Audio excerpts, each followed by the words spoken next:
muna. Ito, oh. Kamusta na si Mother? Lapit na kaming umuwi. Kamusta ka na? Eto, tao pa rin. Tao pa rin. Natural. Ikaw talaga eh. Mukhang nag-beauty sleep ka. Beauty rest Mukhang Napuyat siguro kagabi. napuyat ka kagabi. Kaya tanghali ka na nagising. Ganun na yata talaga yung routine ng tulog niya eh. Nag-almusal ka na, ma?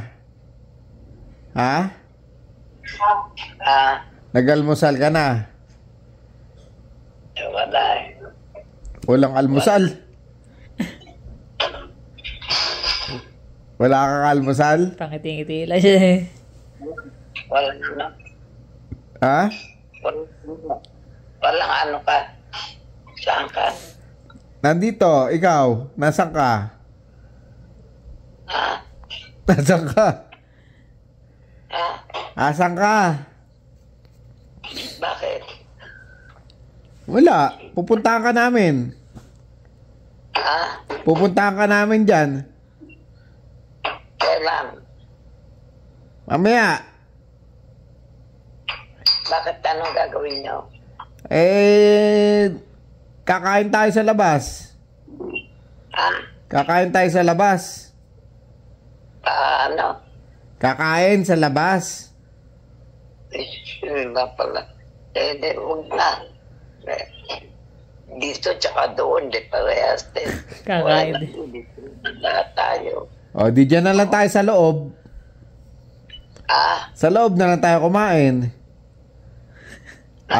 Ayaw mo sa labas eh.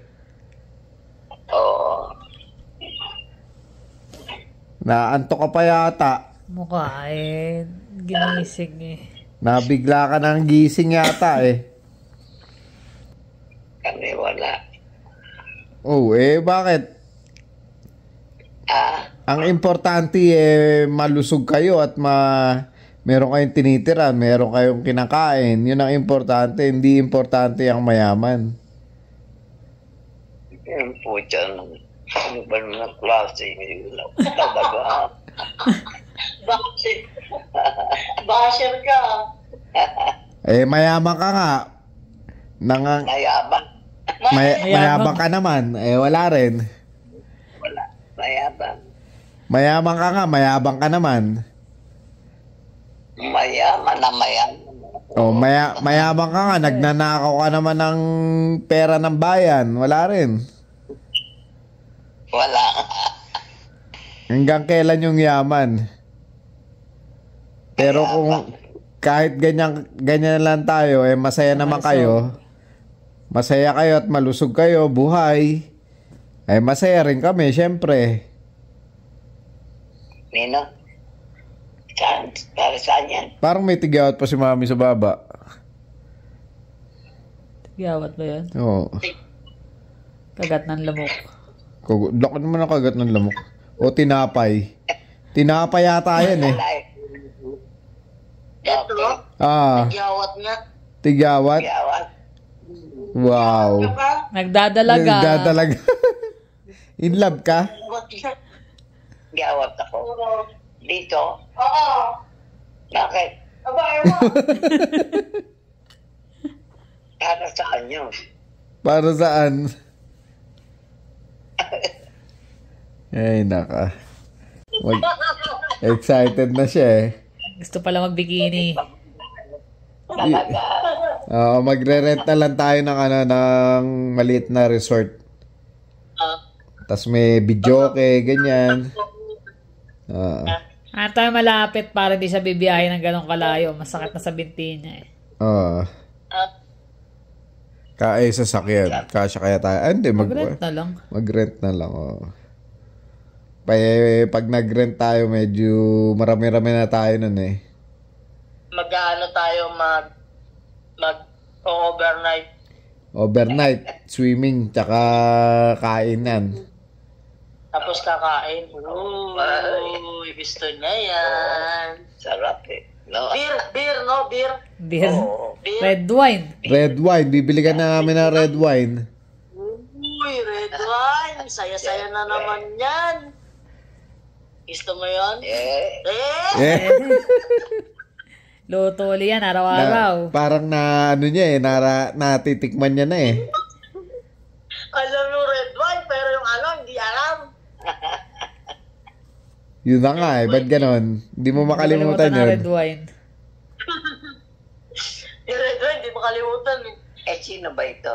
Eh, yun ang hirap dyan. Nakalimutan na, buti pa red wine. Buti pa yung red wine. Naalala mo ako, hindi na. Oo, buti daw red wine, naalala mo. Si Sir, hindi na. O, sino yan? Sino yan? Paano tayo magkakaroon ng red wine yan? Hindi mo pala kilala yung magbibigay. Nako, walang red wine pag di mo siya kilala. Walang. Pero, Nalungkot siya eh. Nalungkot bigla. Kawawa ako. Kawawa ka. Kawawa. Di bali na, kahit hindi mo ako kilala. Basta nakangiti ka. Dadalang kita ng isang box na red wine. Ayun, dadailan ka doon isang box na red wine. Lalagyan natin ng chupon. and then, Lalagyan natin ng chupon yung isang bote. Daw, sir. Mamaya na lang daw. Ay, Mamaya na kagad. Mamaya na.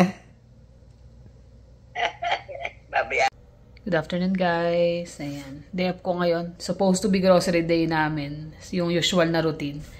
Pero dahil nga ilang weeks na lang, 3 weeks na lang, uwi na kami. Bakasyon na. Kaya sabi ko kay Jermaine, wala muna kaming grocery. Kung may kailangan man kami, total may mga karne pa kami. I think enough na yung meat namin hanggang bago kami umuwi. Tapos yung mga gulay ka ako pagka kailangan, bili na lang dito sa may Chalo, malapit. Teka nga, kalilinis ko lang eh. Pero aalis kasi ako dahil dadaling ko sa sa talyer yung truck.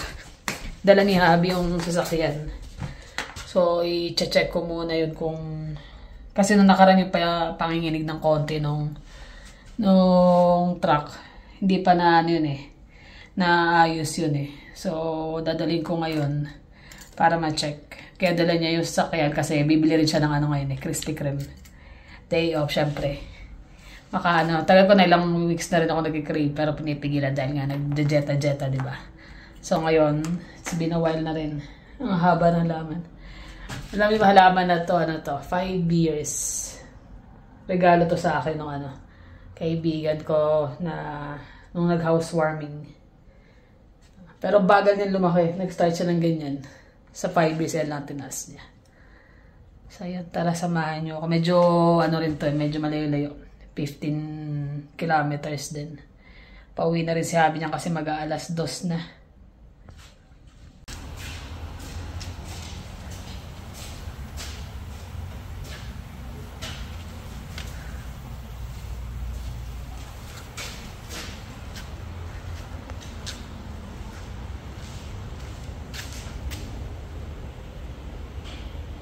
Yan guys. Borticay. Yan. Trade off namin ngayon kasi dinala niya sa talyer yung truck kasi may trabaho ako ngayon. So sabi ko pag uwi ko bibili kita ng donut. Dito tayo kahit matraffic. Ayan. Home of the original glaze. Ayan. Dami pa rin tao. Ano man traffic pero okay lang. Uwi na tayo.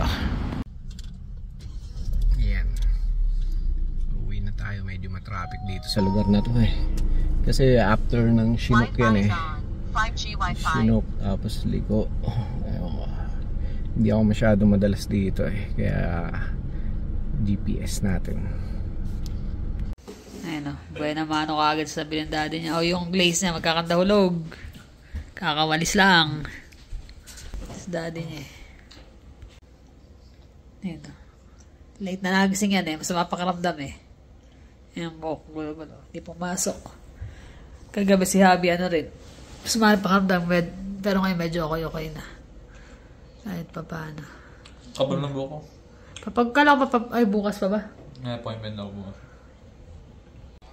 Ito yan, Krispy Kreme. Tagal din, di nakabili.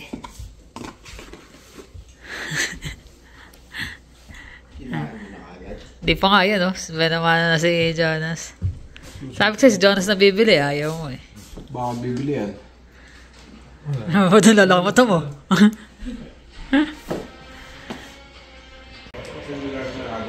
Hindi pa. Gusto pa ni Jeremy, gusto pa? Ayan na. Krispy Kreme lang pala, para kompleto lahat dito. Ayan na pala yun ang merienda dir. Para bumaba yung dalawa. Layo naman eh. Sabi sa'yo eh. Si Jonas na bibili. Mga traffic pa. Mabibuisit ka eh. Rush hour eh. Haba pa ba ng pila? Fairness pa. Haba pa rin ng pila, hindi na. May pila pero hindi ganun. Bumaba ka pa o nag-drive-thru ka na lang? Hindi, baba. Sa loob. Ayun o, magandang gabi guys. Nakalipas ng maghapon. Yun, Napag-merienda. si Mami, di ba? Kagabi. Ay, naka. Usap namin kagabi, tapos yun nga. Medyo masama yung pakaramdam ko kagabi. Oo. Dahil doon sa alam niyo yung usok nung nung mga nasusunog sa Saskatchewan, tapos nasusunog din sa may BC. Oo. Halo-halo na eh. Halos 1 week na ilang Puro araw usok. na yung usok. Talagang akala mo Kala namin una fog. Pero parang iba. Tanghali na, ganun pa rin eh. Pala usok. Tsaka na niya yung lamig, hindi umiinit. Ano na nga pagpasok ng September, akala mo talagang fall na Fall na. Nagkakalagas na Ang mga iksi, ibang dahon, lagas na. Iksi ng summer kasi yung summer natin mostly maulan. Which is maganda kasi nga, hindi siya gano'ng karami ang wildfire. Pero ngayon, nagsisimula naman. Nagsisimula kasi nga, uminit naman. Ay, naku. Ay. Pero si Mami, excited sa Oo nga, nung kausap namin eh. Tara na. Saan ba? Sa atin o sa red wine? Sa red wine. More on sa red wine eh. Kulit lang eh. Pero alam mo pag sinabi niya, tara na, dito na. Mantuwa na siya eh. Ay, pagluluto uli. Nakakatuwa yung reaction niya eh. Kahit sa... Sabi niya, mayaman na kayo yan. Sana nga. Sana nga eh. Pero hindi talaga eh. Mahirap yumaman dito unless magnegosyo ka at Unless tumama tayo sa loto, dear. tumataya ba ng loto? Hindi, pag minsan-minsan lang. Bira. Mahirap din kasing itaya mo dun yung yung kumbaga future mo. Saan natama naman. siya. Kasi yun eh. Nagigisugal na kasi yun eh. Ang probability nga daw na mas sigurado pa natatamaan ka ng Kidlat. ng kidlat kaysa daw sa manalo ka sa loto eh. Ay, naka. Pero yun. Pero syempre, hindi pa rin nawawala yung pag-asa mo. Hoping. Namisap syempre, kaya ka nga misa tumataya, di ba? Kasi parang gusto mo manalo. Pero kung panalo na, may Krispy Kreme na ako ngayon eh. Dalawang box pa. Kagabi din kami nakapag-exercise kasi nga masama yung pakaramdam niya. Ngayon medyo okay ng konti pero hindi pa rin eh. Si Jonas. Sabay sila ni Jonas. Si Jonas naman kanina, hindi nakapasok. Kaya nga kanina kumakain ng Krispy Kreme. Kagigising na halos naman yun. Ginigising ko ng tanghali. Antok pa daw. Sabi ko, kumain na kayo. Ayaw. Kami naman nakapasok. Ilan naman yung mga hindi nagpasukan din. May mga sakit. Skeleton crew. Yun lang. Wala eh. Hindi talaga sila pumasok. Pati nga yung supervisor namin eh. Pinili ako sino yung papasok. Tapos makakita na naman ako ng UP doon sa isang tubo. Problema na naman. Kailangan maingat talaga. Inaano ko na ngayon eh. Sabi ko wala na akong palulus dun pag hindi by the book yung mga ginagawa nila. Sisitahin ko na talaga. Kasi nangyayari sa amin pa yung bagsak ng sisi dahil kami yung uling yung mahawak ng tubo eh. Bakit nakalusot sa inyo? Kumbaga sa kanila yung pa-finished product eh.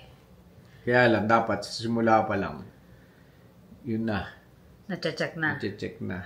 Tama lang din, wala ka na palusutin kasi syempre, maglista ka na rin ng mga sa tingin mo, ito, palpak para at least may record ka din. Tapos ayun yung mga listahan ng mga anong binigay ng mekaniko ni Boss Leo na mga papalitan. Mabait din eh. Naisingit niya kahit na busy yung araw niya eh. Kasi yun, kakilala nung katrabaho ko. na umalis na rin doon sa trabaho namin. Na, siya yung nagsi-CNC dati. Siya yung operator ng CNC ngayon. Sabi nga niya, madali lang yun kasi nakasetup na yan. Hanapin mo na lang yung program. Sabi ko, sige, bahala na kung ano. Ayun, yun ang nag-repair din dito sa mekaniko. Kaso, medyo malaki-laki yung gagastos eh. Nasa abot daw ng mga 3K. 3K. Sabi Pero ko, kasi sabi naman, maintenance, kailangan talaga i-service kasi tagal na naman na, di ba? sabi ko doon sa banggitin mo nga na nagpapagawa kami dyan, baka makahingi ng discount. Kung cash daw yung ibabayad, baka makahingi ng discount. Okay lang naman na i-cash. Oo, kasi mag-withdraw din eh. Oo, kung naman kung makaka-discount ka, why not? Tsaka maayos, dami nga nakaano niyang trabaho eh. Muntik pa ako malate kasi along McKnight may ginagawa. Daming ginagawa ngayon. Hinahabol nila. Sa Ang takbo mo lang 50. Patay sabi ko ng oras na. Tapos sakto siguro 5 minutes bago mag-2. 2 ang appointment, di ba? Tumatawag na. Sabi ko tumatawag. Sabi niya, makakapunta ka pa ba? Sabi ko, kuya, sabi ko dyan ako. Nasa traffic light na ako, papasok dun eh. Last traffic light na, papunta na ako dyan. Traffic kasi sa McKnight eh, no? Sabi niya, akala ko di ka darating eh. Kasi sabi niya, yung nakaabang na yung Ford na truck. Kung hindi, sasala ka na eh. Pero tagal din na, tagal ko. Parang may 30 minutes din ako. Nandun nga yung Ford na truck. May mga nakaano na sasakyan sa labas. Yung isa nga daw, isang pang service na mga pang truck din. 5,000 ang quote na eh. Nasa, ano pala niya, hawak niya pala yung dalawang company na nagtutour sa van. Kaya. Dalawang company daw yun. So, siya nagsaservice ng mga ng mga sasakyan nila. Tapos meron siyang katapat pang atang rin eh, yung shop. Sa kabilang side. Kasi may pumuntang lalaki doon. Kuya, sabi niya, baka pwede pakicheck mo to kasi sabi niya, duda ako eh. Sabi niya, pag start ko pa lang, nanginginig na. Nanginginig na, hindi yun sa gulong. Nanginginig na, sabi niya. Kaya, kausap pa ako, chinecheck niya mabuti nga. Torque converter na yun. May mga torque converter na may play kasi parang okay sa makina na. Bahala sila dun. Sa amin, kasi syempre, gusto namin tumagal na lang yung buhay nitong truck. Kaysa naman kukuha, pakahirap kumuha ng sasakyan yan. Ang mahal. Mahal. Parang ikaw na yung mahihinayan sa monthly mo nahuhulugan eh. Para ka lang nag-mortgage. Kahit sabihin mo na, na second hand na sasakyan ang kukunin mo, ang mahal compare sa dati. Kaya sabi nga namin, pagawa na lang kaysa extend mo na yung buhay ng sasakyan. Kahit mag-change oil ka ng kada 5,000, 3,000 na mileage. Tsaka regular check-up. Lalo, madali naman siyang kausap eh. Akala ko kasi kanina umaga ko lang tinawagan eh. Ini-expect ko nga baka masabihin, puno ako eh. Buti nabigyan niya ako ng oras na Kasi pagbungad pa lang, sabi ko, kuya, baka pwede naman. Sabi ko, Pilipino. Pero most yata Pinoy din naman talaga mga pupunta sa mga repair-reparal. Malaking bagay. Leo. Ano pangalan ng shop niya? Ito nandiyan sana. So, sabi ko, kuya, pwede ba mag-vlog dito? Nahiya naman ako. JM Boy, mobile mechanic. Yun, JM Boy. Dito yun lang yan sa Main Northeast. Si yun, yung mekaniko nila, si Boss Leo. Si Kuya Leo. Yung mekaniko ko namin dati, si Boss Jong, yung sa Seaton. Marami rin talaga nagpapagawa. Ang problema nga lang, pag malalaki na yung mga gagawin, hindi niya mailip kasi walang lip doon sa Kasi lang siya sa garage. Wala siyang shop. Pero yun, mga certified na mechanic. Mechanic ng ng GMC talaga. Kaya hindi rin niya, sinabi na medyo umuuga.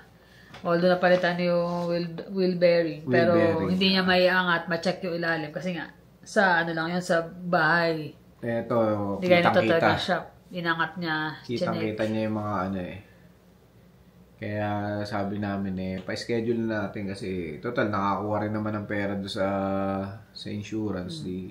Pang-maintain na lang natin yan. Sabi nga niya, pwede pa naman yan. Kaya lang sabi niya, kung gusto niyo, pagbalik niyo na lang. Sabi niya, pagawa na natin. Ganun din naman kasi baka malamig na nung time na yun For sure, balik namin is magkakatapusan ng October. Baka nga may snow na nun Kaya nga sabi namin, plano namin, paayos na pati yung kotse, palitan na ng winter tire, para kumbaga ready na. Baka bukas, try ko ipakabit yung gulong na nandiyan sa labas. Balance namin. Bukas din bukas din ang Cairo mo. Oo, hapon naman yun. So ano kami, busy kami sa mga bago umalis, kailangan maset lahat. Oo, maset. Saka mga iayos yung mga dapat iayos. Tapos ano pa, hirap pa mag-withdraw sa bangko ngayon. Bakit? Makukuha ka ng cash. Ayos sa bangko? Nung last time nag-withdraw ako dahil ngayon pambayad sa ano, ay, ganito po kasi walang ganyan Hindi mo pwede makuha isang buong amount na kailangan mo either withdrawin mo sa may ATM. Kano ATM, paunti-unti mo sa 1,000, 2,000 mo withdraw. May limit din yun di ba? Hindi, yung time na yun, inano nyo yung limit kasi nga kailangan ko yung pera. Dahil magbabayad nga tayo, di ba? Iba pa rin talaga, may naka-ready ka talaga emergency para pag kailangan. Iyon. Yun lang naman aming araw kasi, yun nga, busy lang siya, masama pakaramdam, nagtrabaho pa, ayusin yung mga dapat ayusin. Tapos, nanonood kami ng balita kanina. Si Polyev pinangalanan na yung yung number 1 na kumukuha ng mga foreign workers. Kasi ang concept kasi ng parang TFW nila is makakuha ng mga professionals na talaga makakatulong sa Canada. Yung talagang program, anong year yan? 2002? Oo. Hanggang 2013 yata yun 13 lang. Ang target is makakuha ng mga doctor, high-skilled, mga basta mga engineer, architect, kung ano mga basta matataas na level ng kumbaga na skills. Kaso nga lang, nangyari, low skills yung mga nagpasukan. Hindi, noon, tapos pumasok binaba nila ng skilled hanggang low skilled. Noong 2015. Tapos nag-start na ng 2016. Wala na. Lahat, karamihan na pumapasok, low skill. Kaya ang hirap ng Tapos pinangalanan niya na yung number 1 na kumukuha kasi nga, mas mababa yung ipapasweldo nila, Tsaka din, may subsidies na nakakuha sa gobyerno pagka kinuha nila is, TFW. Foreign worker. So, kinuha nila po, Tim Hortons, ang number 1.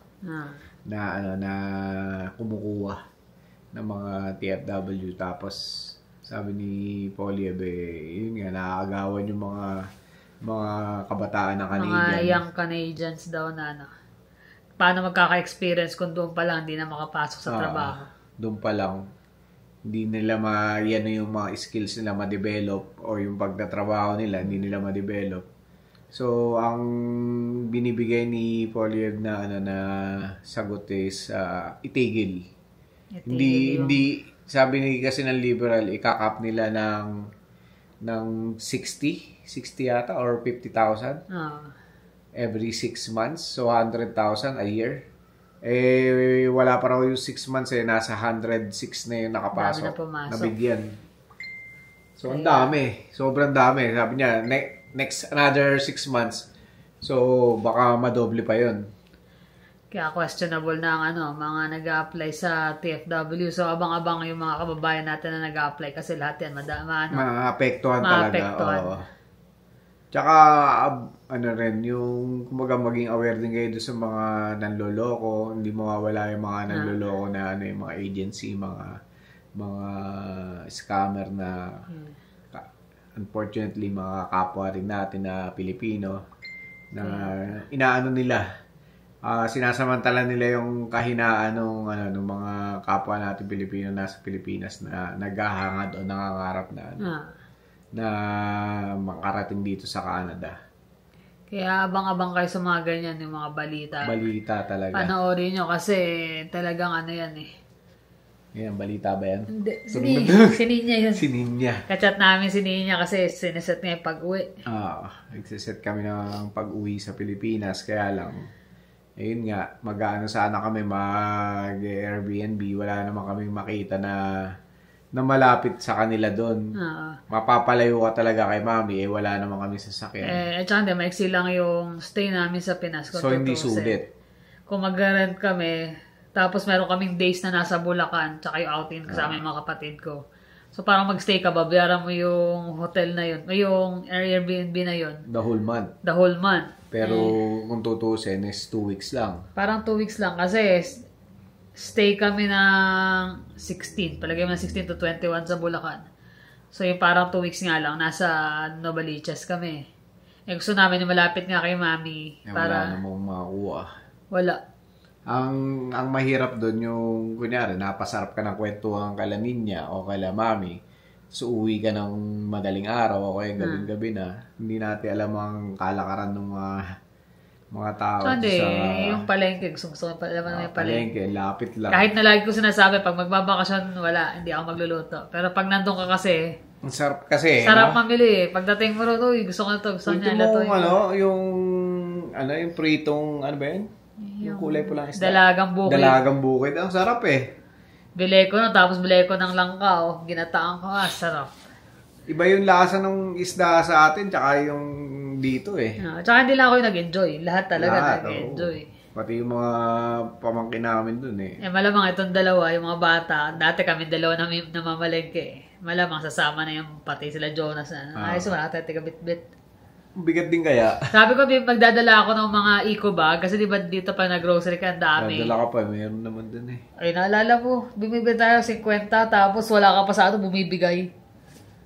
Talagang saglit lang, sira eh. Sabi ko, dito kukuha, dami ko. Magdadala ako. Ilan na mga Siyempre naman, matibay. pamalengke lang.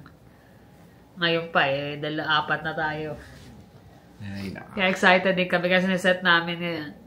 Tapos balak din namin na, syempre, ilabas si Mami sa, it's either, kahit resort lang na malapit din lang doon. Baka 2 nights? 2 nights din? Siguro 2 nights. Para lang ma-enjoy. Ma-press ko din si Mami, syempre. Kaya lang, malamig na nun, ano? O masipon Doon? eh. October Di eh. siguro. Sabi ni King, malamig na raw eh. Sa kanila siguro, sa bagay, sa kanila. Mami baka ginawin. Ay, kahit na isang overnight, para lang makalabas-labas si Mami. Siyempre, tapos ipapamili. Yan ang gusto namin, may pamili siya talaga.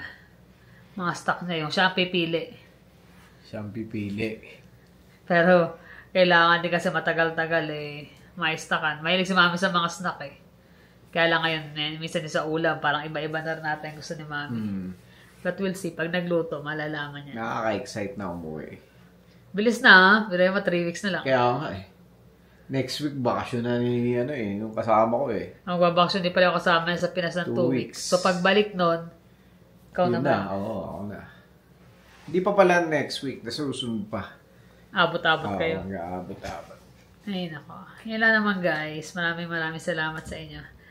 Kami malapit na. Abangan nyo ang aming bakasyon. Share din namin sa inyo yung mga pasyon namin sa Japan. Try namin mamit yung mga dapat namin mamit. Kaya lang, syempre. Kung may time, maisingit namin. Kahit saglit. Alam niyo naman, syempre, yung mga oras sa pamilya is very limited na yung precious pa sa amin, para sa amin. Kasi, syempre, kada ilang taon ba kami nakaka-uwi, di ba? Hindi naman kakayanin talaga ng yearly dahil sobrang magastos. Yung mga nagsiset na sana maintindihan nyo rin kung sakali, di ba?